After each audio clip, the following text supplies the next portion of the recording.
we knew we had big shoes to fill because the 1965 team was down there on the same tour, and they were very successful, and they were, you know, a great team.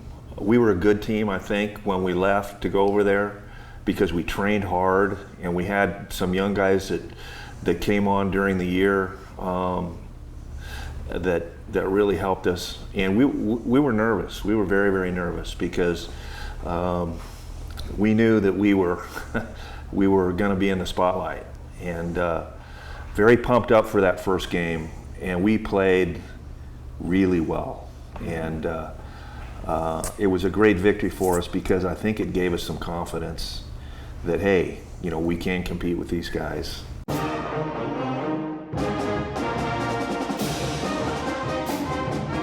We, as part of our contribution, we all had to sell raffle tickets.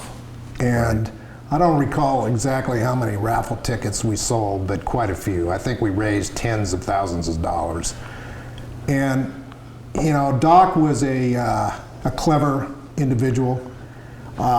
As it turns out, the three winners of the raffle were the Vice Chancellor, whose approval we had to get to go, Larry Blake, who hosted the team on several occasions down at his restaurant, and Arlie Williams, who was Dean of Students. Very strange that out of thousands of raffle ticket holders, those are the three winners. Good old Doc. You know, without Doc, not only would we have not have gone in 1971, but the 65 team would not have gone either. You know, the one thing I would say is that you could say a lot of things about Doc, but you know, he's from New Zealand and very, very well connected.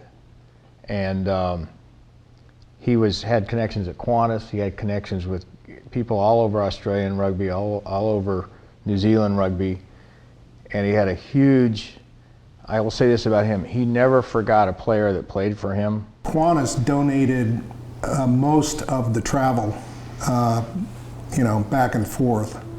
And Doc was very aggressive about getting other donations, corporate donations and so forth. And, you know, he really organized this thing. So it was, you know, it was doable for everybody, and it was only a couple $100. Yeah, and, you know, it was a 6-week trip, and $200-300. certainly a pretty good deal, yeah. You know. Doc made a deal with a clothing store down on Durant. Do you remember the name George of it? Good. George Good. Yeah. And George Good donated the blazers. And then somebody stitched up this patch, I don't remember who it was, that we then sewed on the blazers. And that's what we all wore was the blazers. And there's some pictures here that show them pretty cool looking. And then I think George Good also donated the ties, if I remember, because we all had cow ties that we wore.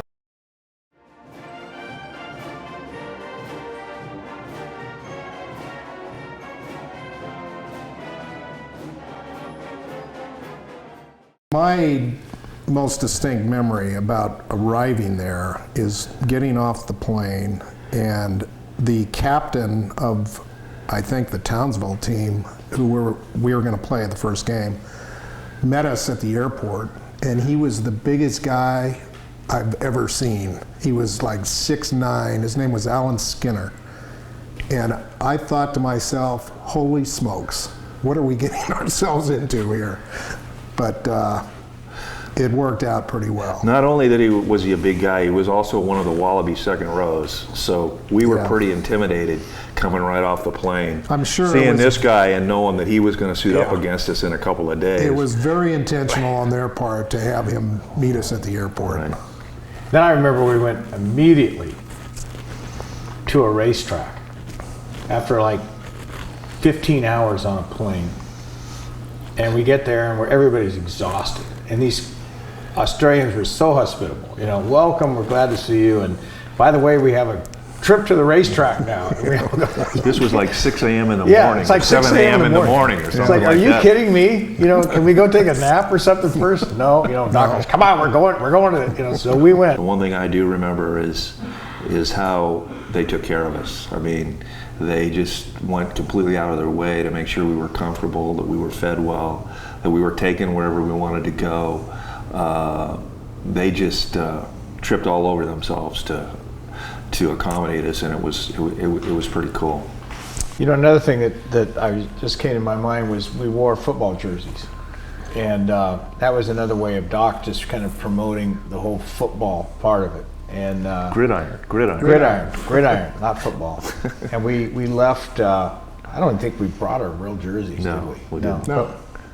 And we left, it was all of our other gear was the same, but we wore, you know, last year's football jerseys. But we had one problem. We had more tops and bottoms. Yeah. That was Brady. That was a fun That's story. a whole nother story. That's another story. We'll talk about that in another 40 years.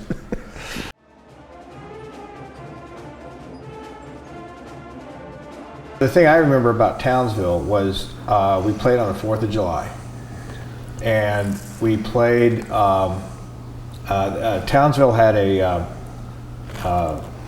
I don't know if it was a naval base, but there was an American naval ship parked there. Remember, this was right during the Vietnam War and everything. And there was an American ship there. There were American sailors all over the place.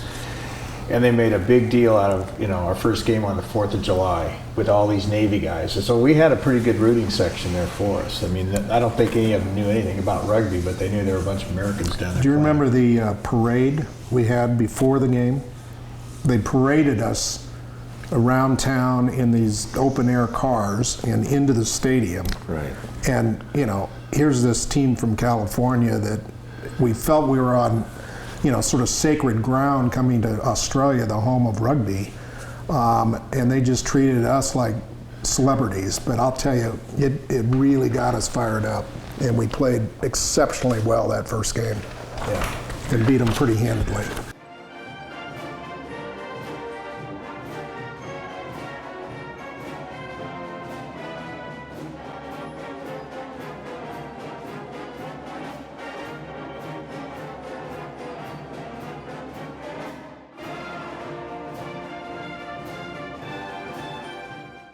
The other big attraction that the Australian and New Zealand fans really loved is we put on an exhibition before the games, a passing expedition, because they had never seen overhead passing.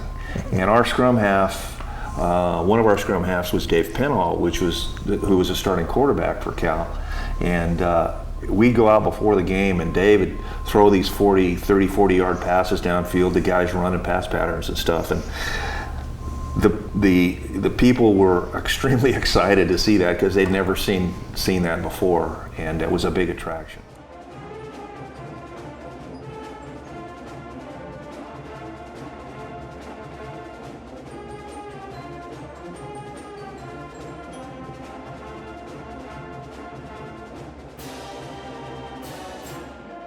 Rockhampton is a blue-collar, you know, tough town, and the team we played, you know, they all had jobs on the waterfront or in, you know, they were teamsters in warehouses or whatever, and they were tough guys. And I remember before the game when we got there, they toured us through dairy farms and all kinds of stuff and just kept us on our feet all day long. We finally figured it out that, you know, this is premeditated. And that was a night game. Yes, it was. Remember that? But we prevailed. Well, the game was really close the first half, and second half, I think they threw a long line out, and we had Lauren Taves was at the end of the line out, and this was Lauren's first year of rugby. And Lauren took the long line out away from him at about the 50-meter line and just sprinted towards the end zone and, you know, made this incredible play and scored the try and sort of broke the game open. And that, I was never so glad to see Lauren take that line out and take off with it, because he really turned the game around. The thing I remember about that was after the game, we were just standing around, you know, talking to our opponents, and fans would come on the field, and this fella came up to me, and because they had programs that had who we were and where we were born, you know, what position we played and all that. And this fella came up to me and said, "George, you're from Porterville?" And I said, "Yeah, as a matter of fact, I am." You know, I was kind of shocked. A guy in Australia coming up. He said, "Well, so am I." And I said, "What are you doing here?" He said, "I moved here like 15 years ago. I'm a dairy farmer." And I thought that was pretty funny.